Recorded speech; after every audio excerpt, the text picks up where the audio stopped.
नमस्कार, AB star news देख रहे हैं आप और मैं हूं आपके साथ सोहन सिंह। वक्त हो चला है देश लाइव का, जिसमें बात करेंगे तमाम अहम खबरों की। शुरुआत करेंगे प्रधानमंत्री नरेंद्र मोदी के जन्मदिन के खबर के साथ में। दरअसल आज प्रधानमंत्री नरेंद्र मोदी का जन्मदिन है। इस मौके पर देश भर में कार्यक्रमों का आयोजन किया जा रहा है। प्रधानमंत्री नरेंद्र मोदी 72 साल के हो गए हैं। बीजेपी ने कार्यक्रमों को लेकर तैयारियां पूरी कर रखी हैं। बड़ी तैयारियां बीजेपी की ओर से की गई हैं। देश भर में कार्यक्रमों का आयोजन किया जा रहा है। देश विदेश से पीएम मोदी को शुभकामनाएं मिल रही हैं। बधाइयों का सिलसिला भी शुरू हो चुका है। इस मौके पर राष्ट्रपति द्रौपदी मुर्मू, गृह मंत्री अमित शाह, रक्षा मंत्री राजनाथ सिंह, राहुल गांधी समेत कई सियासी दिग्गजों ने पीएम मोदी को शुभकामनाएं दी। गृह मंत्री अमित शाह ने कहा, देश के सर्वप्रिय नेता और हम सभी के प्रेरणा स्रोत प्रधानमंत्री नरेंद्र मोदी जी को जन्मदिवस की शुभकामनाएं देता हूं।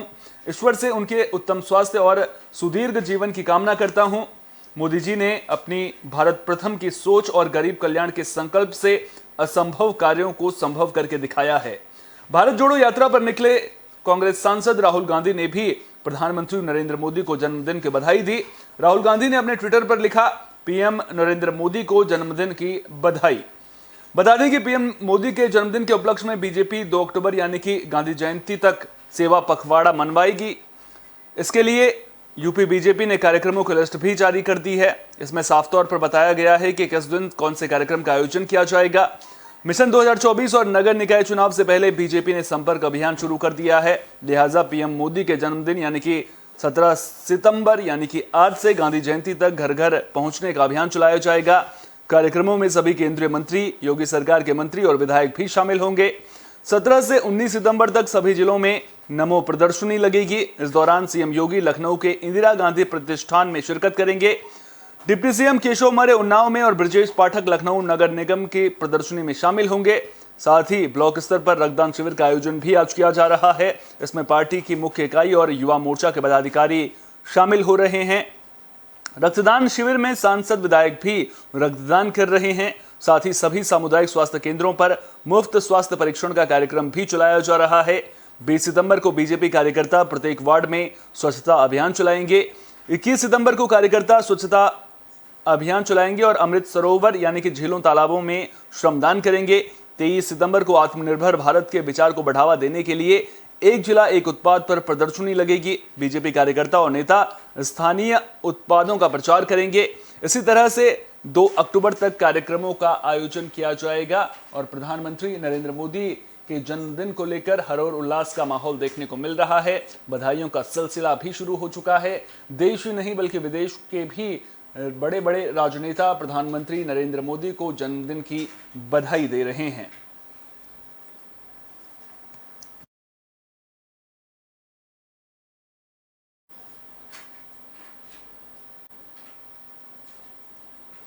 भारत का 70 साल का लंबा इंतजार खत्म हो चुका है। प्रधानमंत्री नरेंद्र मोदी के जन्मदिन पर रिटर्न गिफ्ट के तौर पर भारत 8 अफ्रीकी चीते पहुंच रहे हैं और ये चीते भारत पहुंच चुके हैं। आपको बता दें कि नामीबिया से ये चीते भारत लाए गए हैं। शनिवार सुबह यानी कि आज सुबह 7:55 पर नामीबिया से स्पेशल फ्लाइट 8 चीतों को लेकर भारत पहुंची।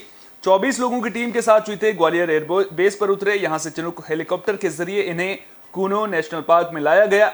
चीतों को खास तरह के पिंजरों में लाया गया। लकड़ी के बने इन पिंजरों में हवा के लिए कई गोलाकार छेद किए गए हैं।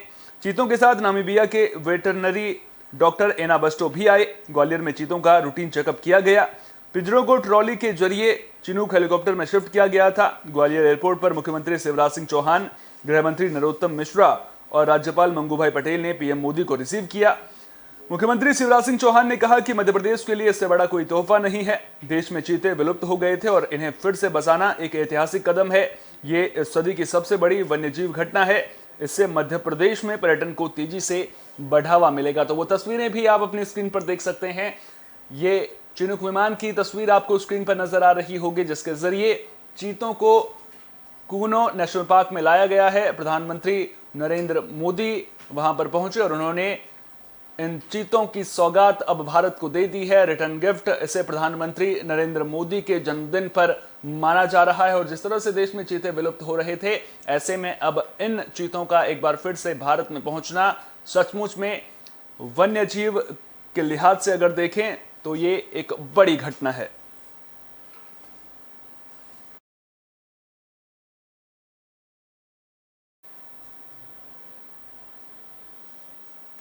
दुनिया जहां आतंक के खिलाफ एकजुट होने का दावा कर रही है, दुनिया के तमाम देश वैश्विक मोर्चे पर एक साथ खड़े नजर आने की कोशिश करते हैं, लेकिन वहीं चीन अपनी हरकतों से बाज नहीं आ रहा है। दरअसल चीन ने एक बार फिर से आतंकवाद का समर्थन किया है। चीन ने शुक्रवार को एक बार फिर संयुक्त राष्ट्र में अमेरिका और भारत की ओर से लाए गए प्रस्ताव पर रोक लगा दी, जिसमें लश्कर-ए-तैयबा के साजिद मीर को वैश्विक आतंकवादी घोषित किया जाना था। साजिद मीर भारत का मोस्ट वांटेड आतंकवादी है और 2008 के मुंबई हमलों में भी यह शामिल था। बता दें कि संयुक्त राष्ट्र सुरक्षा परिषद की 1267 अलकायदा प्रतिबंध समिति के तहत वैश्विक आतंकवादी के रूप में मीर को ब्लैकलिस्ट में डालने के लिए अमेरिका ने प्रस्ताव पेश किया था, जिसका भारत ने भी समर्थन किया था। साजिद मीर लश्कर-ए-तैयबा का शीर्ष कमांडर है और लश्कर-ए-तैयबा के इंडिया सेटअप का प्रभारी है। साजिद मीर मुंबई टेरर अटैक यानी कि 26 नवंबर 2008 को जो ब्लास्ट हुए थे, उसके मास्टरमाइंड में से एक है। वो अब तक के सबसे बड़े विदेशी लश्कर-ए-तैयबा आतंकी हमले के लिए जिम्मेदार था, जिसके परिणाम स्वरूप भारत और पश्चिमी देशों समेत कई देशों के नागरिकों की मौत हुई थी। हमले के दौरान 175 लोग मारे गए थे और 291 लोग घायल हुए थे। मीर नवंबर 2008 के मुंबई आतंकी हमलों के लिए लश्कर-ए-तैयबा का प्रोजेक्ट मैनेजर था। उसने सैटेलाइट फोन के जरिए हमले में शामिल आतंकियों को ऑपरेशन के दौरान बंधकों को अंजाम देने का निर्देश दिया था। वो भारत में लश्कर के गुर्गों को लॉन्च करने में भी सक्रिय रूप से शामिल है।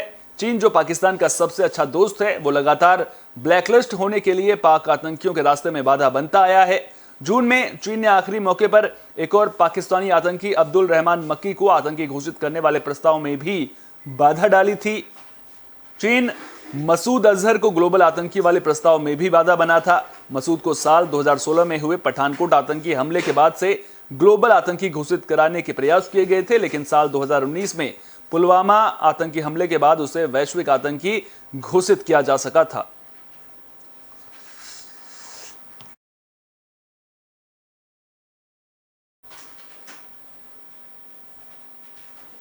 उज्बेकिस्तान के समरकंद में शुक्रवार को जब प्रधानमंत्री नरेंद्र मोदी और रूस के राष्ट्रपति व्लादिमीर पुतिन की मुलाकात हुई, तो इस मुलाकात पर पूरी दुनिया की नजरें टिकी थी। इस दौरान भारत और रूस के बीच कई अहम मुद्दों पर चर्चा हुई, जो सकारात्मक रही। दोनों ने रूस यूक्रेन युद्ध से पैदा हुए संकट, द्विपक्षीय, क्षेत्रीय और वैश्विक मुद्दों पर चर्चा की। इस साल फरवरी में यूक्रेन में युद्ध शुरू होने के बाद दोनों नेताओं के बीच यह पहली मुलाकात है। भारत ने यूक्रेन पर आक्रमण के लिए अब तक रूस की आलोचना नहीं की है। भारत बातचीत के जरिए संकट के समाधान पर जोर दे रहा है। चर्चा के बाद पुतिन ने मोदी को रूस आने का निमंत्रण भी दिया। प्रधानमंत्री मोदी ने भविष्य में रूस भारत के रिश्ते और अधिक मजबूत होने की उम्मीद जताई। इससे पहले शिखर सम्मेलन में पीएम मोदी ने इशारों में पुतिन को यूक्रेन पर बड़ा संदेश दे दिया था। प्रधानमंत्री मोदी ने रूस यूक्रेन युद्ध पर चिंता जताते हुए कहा कि इस युद्ध की वजह से पूरी दुनिया में संकट के हालात पैदा हो गए हैं। हमने इससे पहले भी इस मुद्दे पर कई बार चर्चा की है। यूक्रेन संकट की वजह से दुनिया में सप्लाई चेन में कई बाधाएं आई हैं। कोरोना महामारी और यूक्रेन जंग की वजह से पूरा विश्व अभूतपूर्व खाद्य संकट का सामना कर रहा है। यही नहीं, इससे ऊर्जा संकट भी पैदा हो गया है। पुतिन ने कहा कि युद्ध को लेकर मैं आपकी चिंताओं से वाकिफ हूं और मैं भी चाहता हूं कि यूक्रेन से युद्ध जल्द ही समाप्त हो जाए। आगे जो भी होगा हम इसकी जानकारी आपको देते रहेंगे। पुतिन ने कहा कि भारत और रूस मिलकर काम कर रहे हैं। उन्होंने भारतीय प्रधानमंत्री को रूस आने का न्योता दिया। बैठक के दौरान पीएम मोदी ने कहा कि भारत और रूस के संबंध मजबूत हुए हैं और दुनिया हमारी अच्छी दोस्ती से भली भांति परिचित है। हमारी दोस्ती 22 साल से लगातार मजबूत हो रही है। उन्होंने कहा कि आज का युग युद्ध का नहीं है, हमें बातचीत से मुद्दों को सुलझाना चाहिए। इस बारे में कई बार पुतिन से फोन पर भी बातचीत हो चुकी है। बैठक में पीएम मोदी ने रूस यूक्रेन युद्ध के समय फंसे हुए भारतीय छात्रों को सुरक्षित बाहर निकालने में मदद करने के लिए रूस और यूक्रेन दोनों का आभार भी व्यक्त किया।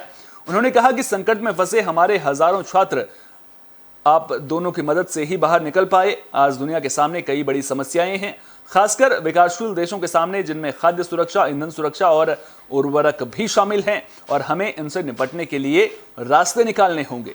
पुतिन ने अगले साल एससीओ शिखर सम्मेलन की मेजबानी करने के लिए भी भारत को बधाई दी। इससे पहले चीन के राष्ट्रपति शी जिनपिंग ने भी एससीओ शिखर सम्मेलन 2023 के लिए भारत की अध्यक्षता का समर्थन किया।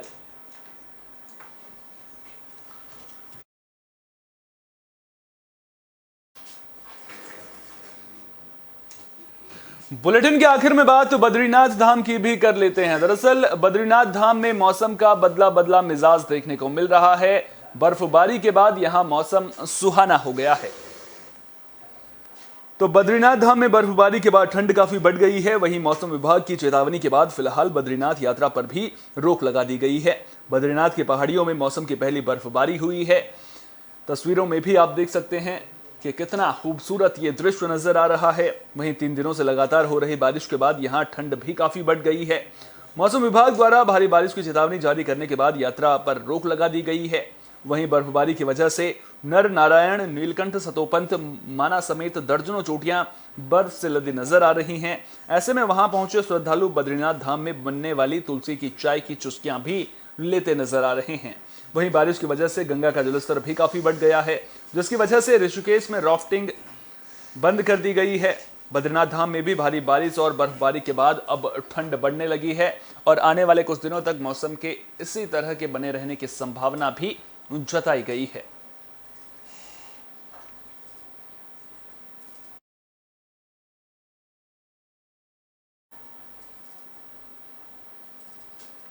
देश लाइव में फिलहाल के लिए इतना ही। देश दुनिया की तमाम अहम खबरों के लिए बने रहिए एबी स्टार न्यूज के साथ, क्योंकि यहां पर खबरों का सिलसिला कभी नहीं थमता।